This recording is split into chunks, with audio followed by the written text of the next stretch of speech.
தாய்லாண்டில் செங்மாயில் உள்ள தாய் சுத்தேப் கோவிலுக்கு இதோட நம்ம 3வது வருஷமாக வந்திருக்கோம். நம்ம வீட்டிலேருந்து இந்த கோவிலுக்கு வரதுக்கு பார்த்திங்கன்னா 4 மணி நேரம் ட்ராவல் டைம் ஆகும். அப்படி இருந்தும் நம்ம ஏன் இந்த கோவிலுக்கு அடிக்கடி வரோம்னு பார்த்திங்கன்னா, இந்த கோவில் ரொம்ப சக்தி வாய்ந்த கோவில். நம்ம என்ன ப்ரே பண்ணுறோமோ அது அப்படியே நடக்கும். இந்த கோவில் மலை மேலே உள்ள ஒரு கோவில் தாங்க. இது மேலே போகிறதுக்கு நம்ம ஸ்டெப்ஸும் யூஸ் பண்ணிக்கலாம், அப்படி இல்லைனா லிஃப்ட்லேயும் போய்க்கலாம். இந்த ஸ்டெப்ஸ்ன்னு பார்த்திங்கன்னா 300க்கு மேலே இருக்கும். மேலே போயிட்டு நம்ம என்ன நினைக்கிறோமோ அதை இந்த மாதிரி கிளாத்தில் எழுதணும் அப்படின்னா கண்டிப்பாக நடக்கும்னு சொல்லுவாங்க.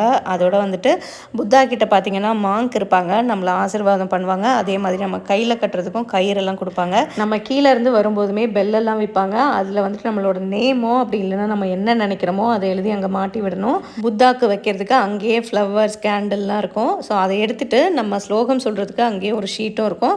அதை எடுத்துகிட்டு இந்த கோபுரத்தை வந்து 3 டைம்ஸ் நம்ம அந்த ஸ்லோகம் படிச்சுட்டே சுற்றி வரணும். ஸோ இன்னுமே இந்த கோவிலில் எப்படிலாம் ப்ரே பண்ணுவாங்க அப்படின்றத ஃபுல் வீடியோ வந்து போட்டிருக்கேன், செக் பண்ணி பாருங்கள்.